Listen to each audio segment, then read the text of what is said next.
भरी खबरें आज आपके लिए बहुत जरूरी है। आज आपको बताएंगे योगी मॉडल देश भर में कैसे हिट हो रहा है। इसके बाद बजट आने वाला है, आप लोगों के लिए क्या है, महिला युवा किसान सबके लिए आज खबरें लेकर आया हूं। और आखिर में बताएंगे मॉनसून सत्र का एजेंडा सेट हो गया। लेकिन पहली खबर हमारी क्या है देख लेते हैं।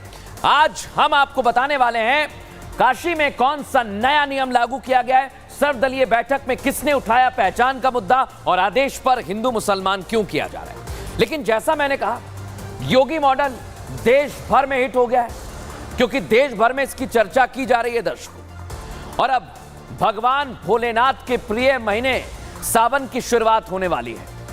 19 अगस्त तक आपको सड़कों पर गंगा जल लाते कांवड़िए दिखेंगे तो मंदिरों में शिव भक्त जलाभिषेक के लिए पहुंचेंगे। मंदिरों में सावन के स्वागत के लिए खास तैयारियां की गई, आपको दिखा भी रहे हैं। एक तरफ श्रद्धालु अपने आराध्य को खुश करने के लिए तैयारियां कर रहे हैं तो प्रशासन भी सावन से पहले ही अलर्ट पर है। पुलिस और प्रशासन हर साल कांवड़ियों के लिए विशेष इंतजाम करता है दर्शकों। लेकिन इस बार योगी के एक आदेश से सियासी गलियारे में हलचल तेज हो गई है।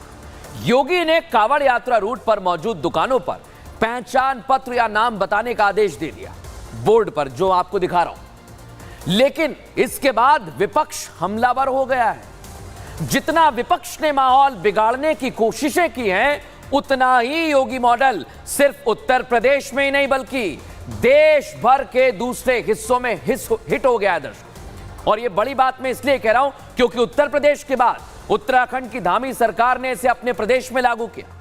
मध्य प्रदेश में इसे लागू करने की मांग उठी और अब क्या हो रहा है, बिहार और झारखंड में भी इस तरह की मांग उठने लगी है। इसके बारे में आपको बताऊंगा दर्शकों। लेकिन कैसे इस पर सियासत हो रही है ये बताऊं उससे पहले कुछ और जानकारी आपको दे दूं, क्योंकि दुकानों को पहचान देने पर राजनीति अपने चरम पर है। लेकिन मुख्यमंत्री योगी आदित्यनाथ इस आदेश को एक एक कर सभी जगह लागू कर रहे हैं। और कांवड़ यात्रा को लेकर जारी नेम प्लेट विवाद के बीच अब बनारस की तस्वीर दिखा रहा हूं, जहां नगर निगम ने सावन में कांवड़ यात्रा के रूट में पड़ने वाली मीट दुकानों को बंद रखने का आदेश दे दिया है। यह जानकारी है। दरअसल सावन में कांवड़ लेकर बड़ी संख्या में भगवान शिव के भक्त, भगवान विश्वनाथ के भक्त जलाभिषेक करने काशी पहुंचते हैं। ऐसे में मंदिर का जो रास्ता है वहां कई इलाकों में मांस और मीट की दुकानें भी पड़ती हैं। ये दुकानें अब पूरे सावन में बंद रहेंगी, ये जानकारी आपको दे रहा हूं। सबसे अहम बात क्या है ये भी सुन लीजिए ध्यान से। सावन की शुरुआत से ठीक एक दिन पहले खुद प्रभारी पशु चिकित्सा अधिकारी अनुपम त्रिपाठी सड़कों पर उतरे और रियलिटी चेक किया दर्शकों। इस दौरान जो दुकानें खुली मिली उन्होंने उन दुकानों को बंद करा दिया है। देखा आपने, कार्रवाई भी अब शुरू हो गई है। लेकिन पहले काशी के अधिकारी क्या कह रहे हैं सुनिए जरा। जो कांवड़ मार्ग हैं, जहाँ से कांवड़िया आते जाते हैं जिन रास्तों से, उन रास्तों पे पड़ने वाले सभी मीट मांस की दुकानें पूरे सावन भर बंद रखने का निर्णय लिया गया है। और इस क्रम में नगर आयुक्त महोदय के द्वारा जो हमारे पशुधन के जो अधिकारी हैं उनको निर्देशित कर दिया गया है, आदेशित कर दिया गया है कि इसका स्थलीय सर्वे कर लें और जो भी मीट मुर्गा की दुकानें जो भी हैं, मांस की दुकानें हैं, वो पूरी तरह से पूरे सावन भर बंद रहेंगी, जिससे कि आने वाले कांवड़ियों को किसी भी प्रकार की कठिनाई न हो या कोई समस्या न हो। तो अब बड़ी बात क्या है दर्शकों, योगी का मॉडल हिट हो गया और बिहार में भी इसकी मांग उठने लगी है। लेकिन सहयोगी सवाल खड़े कर रहे हैं। उसी से जुड़ी हमारी ये रिपोर्ट देखिए।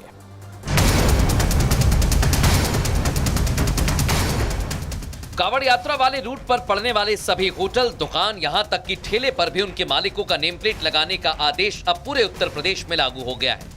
इस आदेश के विरोध में विपक्ष तो पहले से ही आलोचना कर रहा है, लेकिन अब एनडीए में बीजेपी के सहयोगी भी इससे खुश नजर नहीं आ रहे।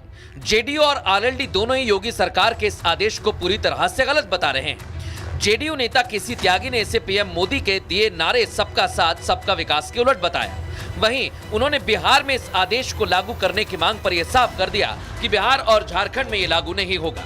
प्रधानमंत्री जी की जो व्याख्या है भारतीय समाज के बारे में, एनडीए के बारे में, सबका साथ सबका विकास और सबका विश्वास, ये लगाए गए प्रतिबंध इस नियम के विरुद्ध। जयंत चौधरी ने भी योगी सरकार के इस मनमाने फैसले पर सवाल खड़े कर दिए।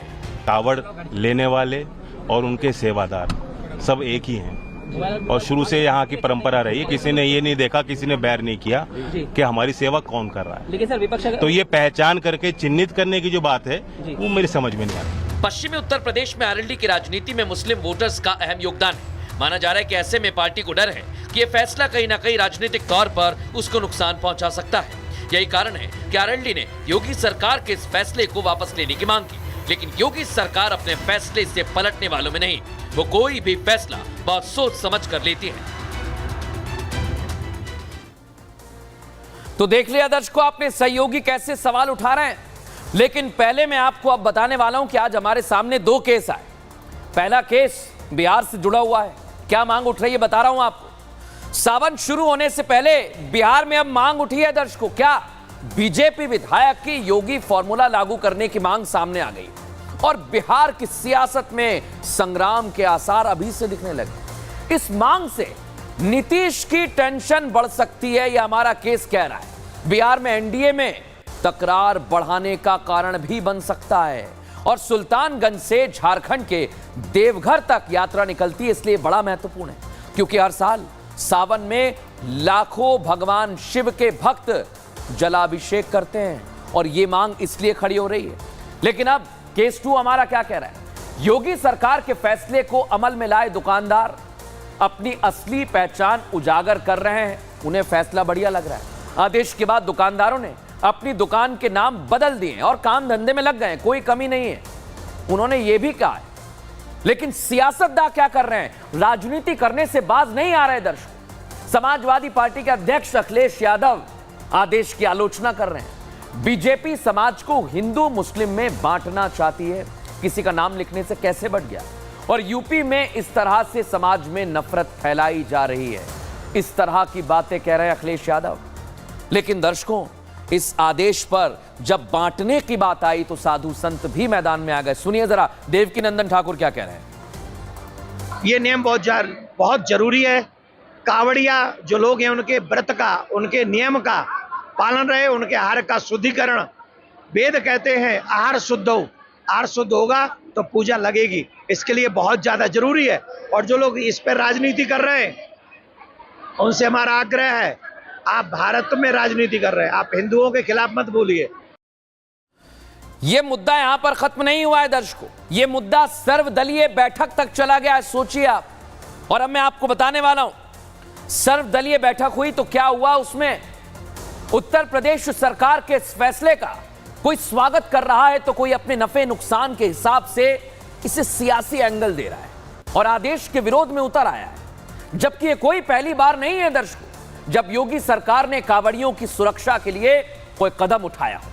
लेकिन इस बार उपचुनाव को देखते हुए विपक्ष इसे हिंदू मुसलमान में बांटने की कोशिश कर रहा है और उत्तर प्रदेश का माहौल बिगाड़ने पर तुला हुआ है। लेकिन आज समाजवादी पार्टी के अध्यक्ष अखिलेश यादव जो आपको दिखाई दे रहे हैं, बंगाल में पहुंचे हुए थे, ममता दीदी को देख लीजिए, और टीएमसी की तरफ से कोलकाता में आयोजित शहीद सभा के अवसर पर ममता बनर्जी के साथ मंच पर मौजूद रहे। तो उनकी जगह राम गोपाल यादव मॉनसून सत्र से पहले रखी गई सर्वदलीय बैठक में गए, जो आपको दिख रहे हैं टीवी स्क्रीन पर। वहां उन्होंने इस बैठक में योगी सरकार के इस आदेश को मुद्दा बना लिया और योगी सरकार पर आरोप लगा दिया कि वो ये सरकार सीधे सीधे मुसलमानों को टारगेट कर रही है। इतना बड़ा आरोप लगा दिया दर्शकों। लेकिन आप सोचिए कि क्या अपना सियासी फायदा नहीं देखा जा रहा है। सुनिए जरा क्या कुछ कहा गया। ये अनप्रेसिडेंटेड है और ये सिर्फ इसलिए क्योंकि ये सरकार सीधे सीधे मुसलमानों को टारगेट कर रही है। कोई मुसलमान दुकान न लगाए, मंशा यही था और यही है। तो इसलिए हम लोगों ने मांग की है सेंट्रल गवर्नमेंट से वो हस्तक्षेप करे। कोई सरकार संविधान के खिलाफ ऑर्डर पास करती है तो भारत सरकार को उसका नोट लेना चाहिए, उनके पास अख्तियार है। ये इस तरह से जो ऑर्डर निकालकर आर्टिकल 17 का वायलेशन है संविधान का, अनटचेबिलिटी को प्रमोट कर रहे हैं, राइट टू लाइफ के खिलाफ है। आप किस बुनियाद पर ऑर्डर निकाल रहे हैं? और आपके ऑर्डर निकालने से मुजफ्फरनगर इतने ढाबे और मुस्लिम एम्प्लॉयज़ को निकाल दिया गया है। जो मुसलमानों के ढाबे थे वहाँ कोई जा नहीं रहा है खाना खाने के लिए। तो ये सिर्फ नफरत की निशानी है, मुसलमानों के खिलाफ खुली डिस्क्रिमिनेशन किए जा रहे, अपार्टाइड है ये तो। दर्शकों, सियासत चलती रहेगी। हमने आपके लिए एक्स्ट्रा रिपोर्ट तैयार की है क्योंकि अब सावन का महीना आ गया है और केस हिस्ट्री सबसे पहले दिखाते हैं कि सावन में किस तरह से माहौल खराब किया जा रहा है। लेकिन हम आपको बताएंगे कि कांवड़ यात्रा का इतिहास क्या है। कांवड़ यात्रा के इतिहास में हमें रावण का भी जिक्र मिलता है। हिंदू धर्म में कांवड़ यात्रा एक बड़ा महत्वपूर्ण त्योहार है, बड़ा महत्व रखता है। कांवड़ यात्रा एक तरह से भगवान शिव का विशिष्ट अनुष्ठान है। इतना ही नहीं, शिव महापुराण के मुताबिक सावन में समुद्र मंथन हुआ था और समुद्र मंथन में 14 प्रकार के मणिक और विष भी निकला था। क्या होता है, जहरीले विष को भगवान शिव अपने कंठ में रख लेते हैं सृष्टि को बचाने के लिए, और भगवान शिव ने इस विष को अपने गले में जमा कर लिया था, जिससे भगवान शिव का कंठ नीला पड़ गया था, उन्हें नीलकंठ कहा गया। इसके बाद भगवान शिव को पहले मां पार्वती ने शीतलता प्रदान की और इसके बाद, जैसा हम कह रहे हैं, भक्त रावण ने भगवान शिव के लिए जलाभिषेक किया था। तभी से कांवड़ यात्रा में जल भरकर बागपत के पूरा महादेव में जलाभिषेक की प्रथा शुरू हुई है और इसके बाद से ही कांवड़ यात्रा का प्रचलन भी शुरू हो गया है, जो आज तक जारी है, जहां बड़ी संख्या में कांवड़िए पहुंचते हैं। लेकिन आज हमारी टेस्ट रिपोर्ट भी बहुत कुछ बता रही है। टेस्ट रिपोर्ट आपके लिए क्या कहती है बताएंगे आप, क्योंकि इस मसले पर सियासी हवाबाजी चल रही है। लेकिन सावन शुरू होने से पहले योगी का आदेश सामान्य नहीं है, जरा इसे समझिए। क्यों कह रहा हूं, क्योंकि उपचुनाव के लिए हिंदू वोट बैंक के ध्रुवीकरण की तैयारी हो रही है और उपचुनाव वाली 10 में से 5 सीटों पर कांवड़ यात्रा का रूट है। मीरपुर, कुंदरकी, खैर, गाजियाबाद, करहल, ये पश्चिमी उत्तर प्रदेश में है दर्शकों। और लोकसभा चुनावों में बीजेपी के राष्ट्रवाद पर इंडिया अलायंस का जाति कार्ड भारी रहा।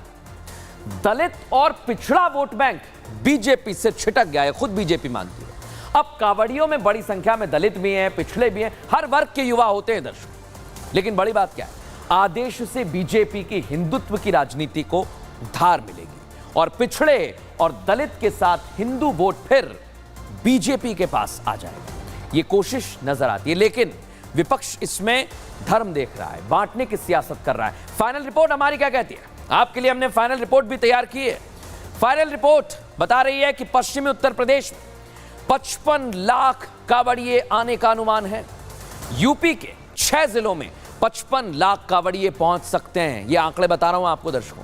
मेरठ में 30 लाख कांवड़ियों के पहुंचने का अनुमान जताया जा रहा है। इतना ही नहीं, बागपत में यह संख्या पहुंचेगी 13 लाख, जहां पूरा महादेव का मंदिर है वहां पहुंचेंगे, और गाजियाबाद में 5 लाख और हापुड़ में 4 लाख कांवड़िए अनुमानित हैं। बुलंदशहर के चंडी मंदिर और गढ़ गंगा पर 2 लाख कांवड़िए आ सकते हैं। प्रशासन ने कांवड़ियों की सुरक्षा के लिए विशेष तैयारी की है दर्शकों, और आपको यह भी बता दें कि तैयारी की जा रही है, लेकिन इधर सियासी आरोप प्रत्यारोप जारी हैं, सियासी फायदा लेने की कोशिश की जा रही है। सुनिए। योगी सरकार ने कहा है कि योगी जो दुकान वाले उनका नाम बताना होगा, इस फैसले का समर्थन कर रहे हैं आप? कर रहे हैं। क्यों? बस कांवड़िए की सेवा के लिए कर रहे हैं। दुकानों को नाम बदलो, मतलब सबसे बड़ी प्रॉब्लम आ रही है कि जो और कास्ट है, अदर कास्ट है, वो तरह तरह का भोजन खिला देती है या कुछ भी ऐसा कुछ कर देती है, जिस वजह से ऐसा हुआ। हाँ बिल्कुल, प्रशासन ने किया है। दुकानदारों से हिंदू नाम लिखेंगे, मुस्लिम है तो मुस्लिम लिखेंगे, इसलिए प्रशासन बहुत अच्छी कृपा चल रही है। हाँ बिल्कुल अच्छा लगता है यहाँ की गवर्नमेंट को यही करना चाहिए। वैसे मुस्लिम लिखो, जो हिंदू है वो हिंदू लिखो, इसमें कोई डाउट की बात नहीं है जी। तो सुना आपने कांवड़िए क्या कह रहे हैं, लेकिन अब वक्त हो गया है आपसे जुड़ी हुई महत्वपूर्ण खबर का। यह खबर आपसे जुड़ी हुई क्यों है, क्योंकि आपके लिए कुछ होने वाला है और उसका ब्लूप्रिंट उम्मीदों का क्या कहता है ये बताऊंगा आपको। क्या कहती है अगली खबर हमारी आपसे जुड़ी हुई, आज का बजट। इस बार बजट में आपके लिए क्या है बता रहा हूं आपको, उम्मीद जग रही है आपकी भी। और मिडिल क्लास के लिए सरकार के पास क्या हो सकता है, मोदी सरकार कैसे किसान भाइयों को खुश करेगी, आज की खबर आपको देखनी चाहिए दर्शकों। क्यों देखनी चाहिए, क्योंकि आम बजट पर देश की निगाहें होती हैं, क्योंकि आपके लिए हो सकता है, महिलाओं के लिए हो सकता है, युवाओं के लिए हो सकता है। लेकिन अब खास क्या है, केंद्र में तीसरी बार मोदी सरकार बनी है दर्शकों, मोदी 3.0, और 23 जुलाई को थर्ड टर्म का पहला बजट पेश किया जाएगा। केंद्रीय वित्त मंत्री निर्मला सीतारमण बजट तैयार हो चुका है और उनके साथ मोदी सरकार से देश की जनता को, आपको काफी उम्मीद है और कयास तो यह भी लगाए जा रहे हैं दर्शकों कि मोदी सरकार इस बार देश के बजट को बढ़ा सकती है। युवा, किसान भाई, महिलाएं हमेशा से मोदी सरकार की प्राथमिकता में रहे हैं और इस बार के बजट में उम्मीद यह जताई जा रही है कि वित्त मंत्री सभी सेक्टर्स का ध्यान रखकर बजट पेश करेंगे, यानी आपके लिए भी कुछ हो सकता है। मंगलवार को यह बजट पेश होगा। वित्त मंत्री निर्मला सीतारमण एक अनोखा रिकॉर्ड भी बना रही हैं दर्शकों। क्या रिकॉर्ड है, ध्यान से सुनिए। निर्मला सीतारमण मोरारजी देसाई के रिकॉर्ड को पीछे छोड़ते हुए लगातार सबसे ज्यादा बार बजट पेश करने वाली वित्त मंत्री बन जाएंगी। सोचिए आप किस तरह से एक रिकॉर्ड तो बन रहा है, लेकिन इसे तैयार कैसे किया गया है, क्या इसमें खास है आपके लिए। आज आपके लिए एक एक चीज लेकर आए, कहीं मत जाइएगा, क्योंकि 23 जुलाई को वित्त मंत्री आम बजट पेश करेंगे, लेकिन यह बजट बेहद खास रहने वाला है। इसके संकेत खुद राष्ट्रपति द्रौपदी मुर्मू दे चुके हैं। कैसे? उन्होंने पिछले महीने संसद में अभिभाषण दिया और कहा था कि बजट दूरगामी नीतियों का दस्तावेज होगा। इसमें बड़े सामाजिक और आर्थिक फैसले लिए जाएंगे। मोदी सरकार का लक्ष्य क्या है? देश को विकसित राष्ट्र बनाने का, और यह टारगेट तभी पूरा होगा दर्शकों जब मिडिल क्लास मजबूत बनेगा, यानी आप लोग। मिडिल क्लास किसी भी देश की इकोनॉमी की रीढ़ की हड्डी माना जाता है दर्शकों, बड़ा मजबूत। यह तबका देश के आर्थिक विकास में सबसे ज्यादा योगदान देता है। पिछले 2 बजट्स को अगर देखें तो इस तबके को उम्मीद के मुताबिक नहीं मिला। ऐसे में अब यह माना जा रहा है कि इस बार निर्मला सीतारमण खजाना आप लोगों के लिए खोल देंगी और इसी साल महाराष्ट्र, हरियाणा, झारखंड और जम्मू कश्मीर में विधानसभा चुनाव भी होने। ऐसे में यह बजट लोक लुभावन वादों से भरा हुआ बजट भी हो सकता है। हमारी जानकारी यह है कि वित्त मंत्री उपभोग को बढ़ावा देने के लिए टैक्स राहत उपायों को शुरू करने पर विचार कर रही है। माना तो यह भी जा रहा है कि न्यू टैक्स रिजीम में 15 लाख रुपए से लेकर 20 लाख रुपए तक के सालाना आय के लिए इनकम टैक्स स्लैब को बेहतर बनाना है, यह भी जानकारी है। इसके अलावा क्या है, सुनिए ध्यान से। यह भी कहा जा रहा है कि टैक्स के तहत बेसिक आयकर छूट को 3 लाख से बढ़ाकर 5 लाख किया जा सकता है दर्शकों। बिल्कुल ठीक सुन रहे हैं आप। लेकिन अब बड़ी बात क्या है, हमने इसके लिए बात भी की अलग अलग वर्गों से। सबसे पहले आपको सुनवाते हैं किस तरह से बजट की उम्मीद है हम लोगों को, सुनिए जरा। छूट मिलनी चाहिए, जो सैलरी पर्सन है उनके कम से टैक्स डिडक्शन तो प्रॉपर होनी चाहिए, क्योंकि जो हमें मिलता है हमें कुछ नहीं मिलता। टैक्स हमसे बहुत सारे लेते हैं लेकिन देते कुछ भी नहीं हमें। चाहते मध्यम वर्ग के लोग चाहते हैं कि राहत मिले, थोड़े स्लैब में थोड़ा सा बढ़ोतरी हो, क्योंकि जो पहले जो स्लैब है उसमें बचता कुछ नहीं है, किसी के कुछ आता नहीं है। मध्यम वर्ग के लिए ठीक आए बजट। लोग कह रहे हैं बचता कुछ नहीं है, इस बार हमें उम्मीद है, लेकिन किस तरह का यह बजट रह सकता है, पहले हमारी ये रिपोर्ट देखिए, फिर आपके लिए केस स्टडी भी तैयार की है। किसान भाई, महिला, जरूर सुने पहले रिपोर्ट।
हम शुरुआत से कह रहे हैं कि आपके लिए हमने एक एक चीज निकाली है दर्शकों। सबसे पहले बात करेंगे महिला और किसानों की। 2 केस हमारे सामने आ गए। पहला केस महिलाओं के लिए। 12 साल पहले महिलाओं के लिए अलग टैक्स की सुविधा थी। आप लोग जानते होंगे, महिलाओं को पुरुषों के मुकाबले कम टैक्स देना होता था। कांग्रेस ने 2012-13 में इस प्रणाली को खत्म कर दिया था और मोदी सरकार महिलाओं के लिए अलग टैक्स स्लैब ला सकती है, यह खबर है।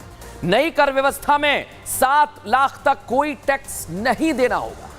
अब सरकार इसे 8 लाख रुपए तक कर सकती है और ग्रामीण महिलाओं को बैंकिंग सुविधा से भी जोड़ा जा सकता है। इतना ही नहीं दर्शकों, महिलाओं के लिए स्वरोजगार के लिए विशेष ऐलान भी हो सकते हैं। और कामकाजी महिलाएं सुन लें, पेड हॉलीडे बढ़ने की भी उम्मीद है आपके लिए। लड़कियों की शिक्षा के लिए भी वित्तीय समावेशन संभव नजर आ रहा है। अब बात करेंगे किसानों की। केस 2, वित्त मंत्री किसान सम्मान निधि की राशि बढ़ा सकती हैं। 6,000 जो आप लोगों को मिलते हैं वो 8,000 हो सकते हैं दर्शकों। 9 करोड़ से ज्यादा किसानों को इस योजना का लाभ मिल रहा है और किसान सम्मान निधि में 3 साल के बदलाव नहीं माने जा रहे कि इस बार योजना में बदलाव होगा, ये उम्मीद है। किसान क्रेडिट कार्ड की ब्याज दर को भी घटाया जा सकता है। अभी क्या है, 3 लाख रुपए के लिए आपको 7% ब्याज देना पड़ता है। सरकार लोन सीमा को 3 से 5 लाख रुपए कर देगी। और क्या होगा, सरकार कृषि उपकरणों पर जीएसटी भी घटा सकती है। बड़ी मांग है किसानों की। कृषि उपकरणों पर अधिक सब्सिडी भी किसानों को मिल सकती है। लेकिन अब बड़ी बात क्या है दर्शकों, ये तो हमें लग रहा है कि होगा, हमारी उम्मीद है, आपकी भी उम्मीद है। लेकिन आम लोग क्या कह रहे हैं, महिलाएं, किसान क्या कह रहे हैं, क्या उम्मीद है उनकी, सुनिए जरा ध्यान से। अभी हर चीज़ ही महंगी हो चुकी है, खास करके अभी सब्जियां, टमाटर वगैरह हर चीज़ ही महंगी। अब इसलिए किचन चलाना थोड़ा ज़्यादा दिक्कत हो जाती है। हाँ जी, राहत ये चाहेंगे कि जैसे किचन की जो भी वो हैं तो उसमें थोड़ा बहुत तो कम करना ही चाहिए, क्योंकि टमाटर देखो आप कितने महंगे हो गए हैं ना। टमाटर लगा लो, ये सब्जी लगा लो, बीन कहाँ 50-60 थी, अब 80 होगी। तो आपको पता ही है कि महिलाओं को तो कैसे में चलाना होगा, है ना। 1000 रुपया लेके जाऊँ मार्केट तो और कुछ नहीं आता, सब चीज़ महंगी है, कुछ भी नहीं आता। वो देखना चाहिए सरकार ले। ये राहत मिलनी चाहिए कि सिलेंडर, जो गैस सिलेंडर है उसका प्राइस कम होना चाहिए। तो सुन लिया आपने दर्शकों, लेकिन अब मैं आपको बताने वाला हूं कि हो क्या रहा है। क्योंकि हमेशा बीजेपी की सरकार बहुमत में रही, लेकिन लोकसभा चुनाव में जीतकर देश में एनडीए की सरकार बनी और इस चुनाव में बीजेपी को पिछले 2 चुनावों की तरह मन मुताबिक नतीजे नहीं मिले, लेकिन सहयोगी दलों की मदद से सरकार बन गई है। अब बजट को लेकर जहां एक और देश में तमाम वर्गों की निगाहें सरकार की तरफ है, आपकी भी है, वहीं विपक्ष के साथ साथ बीजेपी के घटक दल टकटकी लगाए बैठे हुए हैं और मोदी सरकार की तरफ देख रहे हैं। क्यों देख रहे हैं? माना यह जा रहा है कि टीडीपी की तरफ से आंध्र प्रदेश के लिए आर्थिक पैकेज की मांग की जा सकती है। बड़ा पैकेज मिल जाए, कोई बजट से कुछ निकल जाए। जेडीयू क्या उम्मीद लगाए बैठी है, सुन लीजिए। बिहार को विशेष राज्य का दर्जा मिल सकता है। कांग्रेस ने तो दावा कर दिया है कि ऑल पार्टी मीटिंग में बीजेडी ने भी ओडिशा के लिए विशेष राज्य का दर्जा देने की मांग की। बीजेडी ये दबाव इसलिए बना रही है क्योंकि उच्च सदन में बीजेपी का संख्या बल घट रहा है, यानी राज्यसभा में, और मॉनसून सत्र में कई बिल पास होने, महत्वपूर्ण बिल हैं। ऐसे में सरकार को बीजेडी की जरूरत पड़ सकती है। तो बजट से पार्टियों को भी उम्मीद है दर्शकों, पार्टियों को भी उम्मीद है। किरण रिजिजू केंद्रीय मंत्री क्या कह रहे हैं, संसदीय कार्य मंत्री हैं, सुनिए जरा। इस बजट सेशन से पहले एक पारंपरिक हमारा बहुत उपयोगी चर्चा हुई।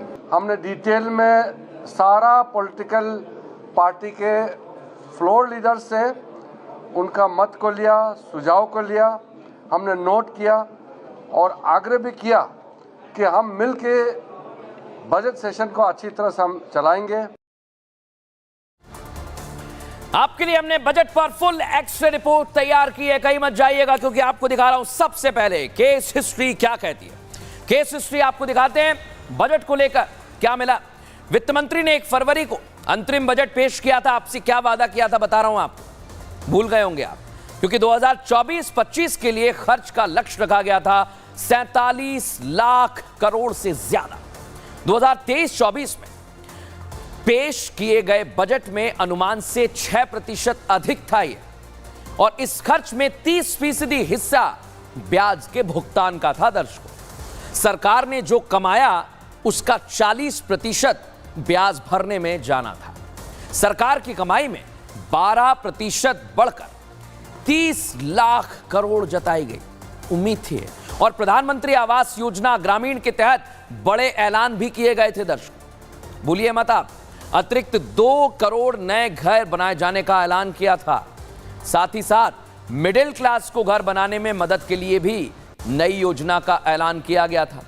सर्वाइकल कैंसर के वैक्सीनेशन के लिए यू-विन प्लेटफॉर्म पेश किया गया। आशा और आंगनबाड़ी वर्कर्स के लिए आयुष्मान भारत में शामिल करने की बात थी। सरकार ने 1 करोड़ घरों की छत पर सोलर पैनल लगाने का भी लक्ष्य रखा था। दर्शकों, और 2030 तक 100 मीट्रिक टन कोल गैस बनाने का भी लक्ष्य सरकार ने रखा है। इस दिशा में काम किया जा रहा है। दर्शकों, लेकिन अब बड़ी बात क्या है, टेस्ट रिपोर्ट भी आपके लिए तैयार है। बजट की टेस्ट रिपोर्ट क्या कहती है, आइए जरा आपको दिखा देते हैं। टेस्ट रिपोर्ट बहुत कुछ कहती है, बहुत कुछ बताती है। दिखाइए जरा। 18वीं लोकसभा के सत्र में विपक्ष ने जमकर हंगामा किया है। दर्शकों, मॉनसून सत्र में भी क्या हो सकता है, हंगामे की उम्मीद जताई जा रही है। कांग्रेस डिप्टी स्पीकर का पद हासिल करने पर अड़ी हुई है। इस सियासी घटनाक्रम चलते रहेंगे, लेकिन विपक्ष बेरोजगारी, किसान और मणिपुर का मुद्दा बनाएगा।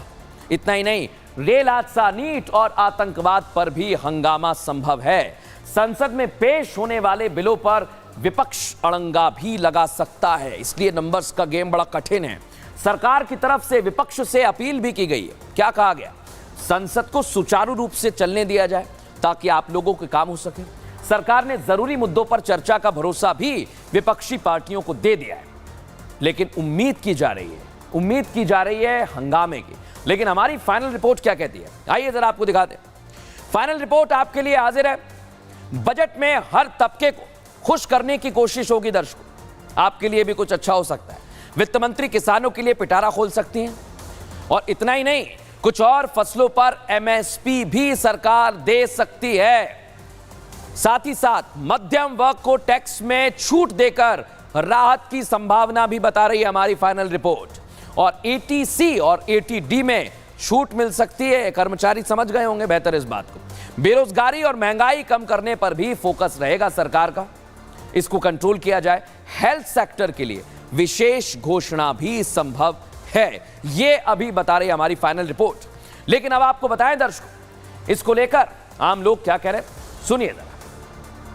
किस स्टेट को क्या मिला, किसको क्या मिला, किस लोगों को उन्होंने, सरकार ने क्या दिया, उस वक्त ही मालूम होता है। इसमें कोई पूछताछ, एक दूसरे का विचार करना, ऐसी प्रथा बीजेपी ने तो नहीं डाली। बहुत सारी पार्टियों ने, इंक्लूडिंग श्रोमणी अकाली दल ने, एक तो किसानों का मुद्दा रेज किया कि किसानों के साथ 4 साल पहले जो प्रधानमंत्री जी ने वादा किया था, वो शोभा नहीं देता कि प्रधानमंत्री के लेवल पे उनको वादा किया जाए और आज भी उनको धरने पे बैठना हो।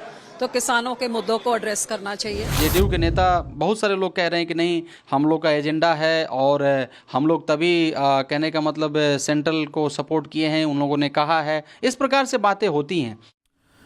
तो नेताओं को आपने सुन लिया, बड़ी बड़ी बातें कही जा रही हैं, लेकिन आपको भी उम्मीद है आपके लिए क्या मिलेगा। अगली खबर आपको बताने वाला हूं। अगली खबर बड़ी दिलचस्प खबर है दर्शकों। मॉनसून सत्र का एजेंडा सेट हो गया, लेकिन क्या होगा, किन राज्यों से उठी विशेष दर्जे की मांग, ये बताऊंगा।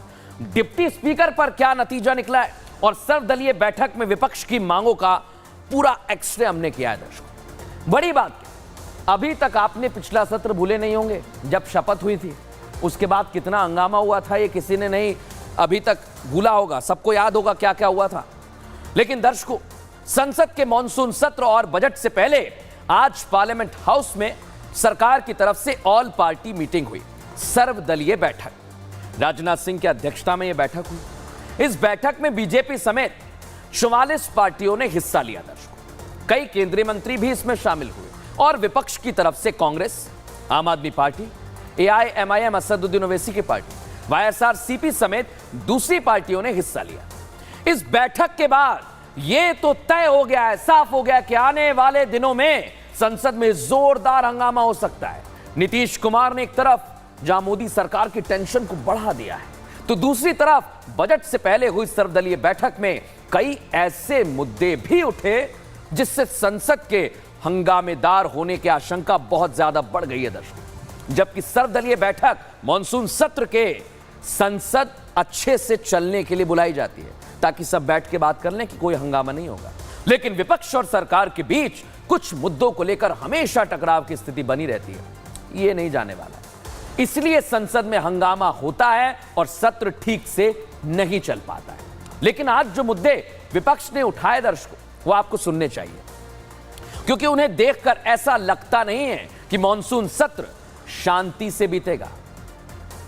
सोचिए आप, ऐसे ऐसे मुद्दे उठाए गए हैं। इस बैठक में क्या हुआ है और खास आइए जरा आपको बताता हूं, क्योंकि इस बैठक में आज कुछ ऐसा था जिस पर सबकी निगाहें टिक गई थी, लेकिन वो थे ही नहीं, नदारद थे वहां से। विपक्ष के ऐसे कई नेता थे दर्शकों जो केंद्र सरकार की तरफ से बुलाई गई बैठक में नहीं पहुंचे। उन्होंने इस बैठक में हिस्सा नहीं लिया, जरूरी नहीं समझा। मैं आपको बताता हूं वो कौन से नेता हैं, आप भी हैरान रह जाएंगे दर्शकों। इस ऑल पार्टी मीट में पश्चिम बंगाल की मुख्यमंत्री ममता बनर्जी अखिलेश यादव के साथ दिख रही हैं, नहीं पहुंचे, गायब रहे। और खुद अखिलेश यादव जो बगल में खड़े हुए हैं वो भी इस बैठक का हिस्सा नहीं रहे। दिल्ली में जब सर्वदलीय बैठक थी, चल रही थी, तब ये दोनों कोलकाता के अंदर शहीद सभा के अवसर पर मंच साझा कर रहे थे। अब यहां सवाल क्या होता है, शहीद सभा में मौजूद रहने का नहीं बल्कि सियासत करने का सवाल। यहां दोनों ने सर्वदलीय बैठक छोड़ दी और शहीद सभा के नाम पर राजनीतिक रोटियां सेकने में कोई कसर नहीं छोड़ी है, कोई कसर नहीं छोड़ी दर्शकों। लेकिन बड़ी बात क्या है, सर्वदलीय बैठक हो रही है, उम्मीद की जा रही है कि आप लोगों की काम हो, लेकिन यहां पर भी क्या होगा, हंगामा। देखिए रिपोर्ट में। मैंने लोकसभा में भी कहा और आज भी कहता हूं, जो दिल्ली में सरकार में बैठे लोग हैं वो सरकार चलने वाली नहीं है, वो सरकार गिरने वाली है। यूपी में जो खेल आपने दिखाया, अभी तो बीजेपी को रिजाइन करना चाहिए था, लेकिन उसको शर्म कम होता है। आपको थोड़ा से दिन इंतजार करने पड़ेगा। वो स्टेबल गवर्नमेंट नहीं है, कोई भी दिन हो जा सकता है। ये सुन लिया आपने, क्या निशाना साधा गया। इंडिया अलायंस के नेताओं ने पश्चिम बंगाल से केंद्र सरकार पर निशाना साधा है दर्शकों, दोनों को मैंने आपको सुनवाया। लेकिन गृह मंत्री अमित शाह ने महाराष्ट्र की धरती से कांग्रेस को आड़े हाथों लिया है। केंद्रीय गृह मंत्री अमित शाह पुणे में बीजेपी की बैठक में कांग्रेस नेता राहुल गांधी पर जमकर बरसे। अमित शाह ने राहुल गांधी पर निशाना साधते हुए उन पर 2024 के लोकसभा चुनाव में पार्टी की हार के बावजूद अहंकार दिखाने का आरोप लगा दिया है। गृह मंत्री अमित शाह ने इंडी गठबंधन को ललकारते हुए कहा है, महाराष्ट्र, झारखंड और हरियाणा में हमारे आगामी विधानसभा चुनाव जीतने के बाद राहुल गांधी का यह अहंकार चूर चूर हो जाएगा। और इतना ही नहीं, गृह मंत्री अमित शाह ने राहुल गांधी ही नहीं, मराठा रिजर्वेशन की बात करते हुए शरद पवार को भी आड़े हाथों लिया। गृह मंत्री अमित शाह ने क्या कहा है, सुनिए जरा। मेरे राजनीतिक जीवन में कई जय पराजय देखे, परंतु मैंने जीवन में कई लोगों को जीतने के बाद अहंकारी होते हुए भी देखा है। जीतने के बाद अहंकार आना, इसका आपको सैकड़ों उदाहरण दुनिया भर की राजनीति में मिलेगा, मगर एक अनूठा उदाहरण राहुल गांधी दुनिया को दे रहे, वो हारने के बाद अहंकारी हो गए। एक बार महाराष्ट्र, हरियाणा और झारखंड हम जीत लेते, ये राहुल गांधी का अहंकार चूर चूर हो जाएगा। मैं सोच समझ कर ये वाक्य बोल रहा हूं। जब जब महाराष्ट्र में भाजपा सरकार आती है, मराठा रिजर्वेशन प्राप्त होता है, और जब जब शरद पवार की सरकार आती है, मराठा रिजर्वेशन गायब हो जाता है। लेकिन दर्शकों, आप सोच रहे होंगे वार पलटवार क्यों हो रहा है, विपक्ष कौन सी अपनी रणनीति बना रहा है। तो आपको बता रहा हूं, आज हमारे सामने दो केस हैं। अध्यक्ष पद पर क्या हुआ था आप सबको याद है, पहले वोटिंग की मांग, फिर चले गए। लेकिन अब डिप्टी स्पीकर पर कांग्रेस ने लोकसभा में अपना पद मांगा है और नीट मामले में लोकसभा में चर्चा की मांग भी उठाई। सपा ने दुकान पर नेम प्लेट लगाने का मुद्दा उठा दिया है सर्वदलीय बैठक में। अब दावा यह किया जा रहा है कि बिहार के विशेष राज्य का दर्जा की मांग और वाईएसआरसीपी की आंध्र प्रदेश को पैकेज की मांग भी आ गई है। जयराम रमेश ने तो बीजेडी का नाम लेकर भी दावा किया कि उड़ीसा भी मांग रहा है। लेकिन यह सब कुछ किया जा रहा है, हंगामा होगा ये तय माना जा रहा है। दर्शकों, हमारा केस 2 क्या कहता है आपसे जुड़ा हुआ है, क्योंकि जनता के पैसे से देश की संसद चलती है। विपक्ष जनता के मुद्दे की बात नहीं कर रहा है, उस पर चर्चा नहीं चाहता। जनता की आवाज क्यों नहीं बन रहा है विपक्ष, ये हमारा सवाल है। बात करिए, संसद में 1-1 मिनट की कार्यवाही बहुत महंगी होती है दर्शकों। 1 मिनट में करीब 2.5 लाख रुपए खर्च हो जाते हैं, यानी हर घंटे 1.5 करोड़ रुपए खर्च होते हैं। सोचिए आप, 1.5 करोड़।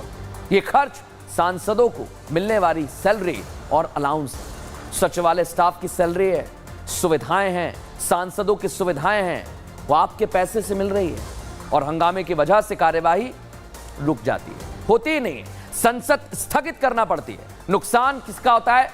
आप लोगों का होता है। लेकिन आप सोचिए कि अगर ऐसा ही हुआ तो फिर आपके मुद्दे धरे के धरे रह जाएंगे। सुनिए मल्लिकार्जुन खड़गे क्या कह रहे हैं। ये गवर्नमेंट में वो कोई पूछताछ नहीं है, वो उनको जो भी दिल में आता है वो करते हैं और फिर बाद में जब बजट पेश होता है तभी आपको मालूम होता है। लोगों के जो भी ग्रीवेंसेस है उसको सरकार के सामने रखना, और ये हमारा फर्ज होता है और इसलिए हम हमेशा कोशिश करते रहेंगे। अब सरकार अब इस बार क्या करेगी, कैसा करेगी, हम देखेंगे। अब तो देखा आपने, लेकिन उम्मीद करते हैं कि अच्छे से काम हो। आपके लिए बजट में भी बहुत कुछ अच्छा है। इसी के साथ कल फिर हाजिर होंगे न्यूज़ का एक्सरे में। इतना ही।